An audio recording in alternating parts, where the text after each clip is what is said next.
सातारा जिल्ह्यातील खटाव तालुक्यातील भांडेवाडी येथे कौटुंबिक वादाचे भीषण रूप समोर आले असून एका 19 वर्षीय तरुणाचा चाकू हल्ल्यात मृत्यू झाल्याची धक्कादायक घटना घडली आहे।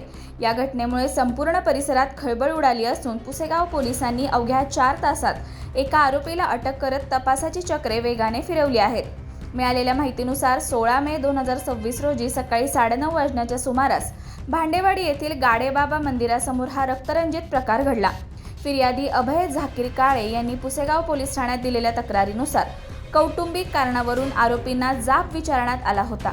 याचाच राग मनात धरून आरोपींनी लोखंडी रॉड आणि चाकूच्या साहाय्याने जीवघेणा हल्ला केल्याचा आरोप करण्यात आला आहे।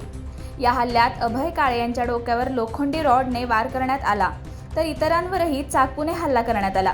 दरम्यान मध्यस्थी करण्यासाठी गेलेल्या होश झाकीर काळे यांच्यावर छातीत चाकूने वार करण्यात आल्याचा आरोप असून गंभीर जखमी अवस्थेत उपचारादरम्यान त्यांचा मृत्यू झाला आहे। या प्रकरणी किर्लोस्कर शिंदे, अरबाज उर्फ नितीन शिंदे, अक्षर शिंदे आणि साजन शिंदे या चौघांविरोधात गुन्हा दाखल करण्यात आला आहे।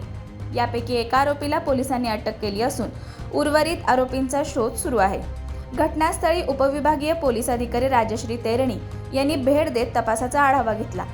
तसेच स्थानिक गुन्हे शाखा आणि पुसेगाव पोलीस स्टेशनच्या अधिकाऱ्यांनीही घटनास्थळी भेट देऊन तपास पथकाला आवश्यक सूचना दिल्या आहेत। दरम्यान सुरुवातीला चोरीच्या वाटणीच्या वादातून घटना घडल्याची चर्चा होती, मात्र फिर्यादीने कौटुंबिक कारणातून वाद झाल्याचे सांगितल्याने पोलिसांकडून सर्व बाजूंनी सखोल तपास सुरू आहे। या घटनेनंतर परिसरात तणावाचे वातावरण निर्माण झाले असून पोलिसांकडून बंदोबस्त वाढवण्यात आला आहे।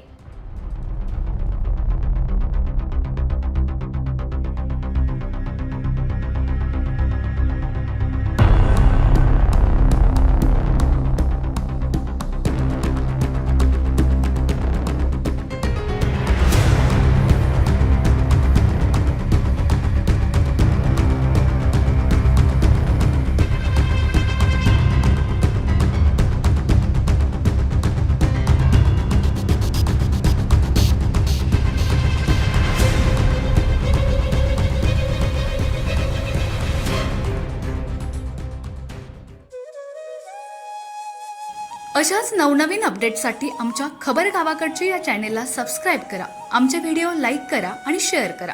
धन्यवाद।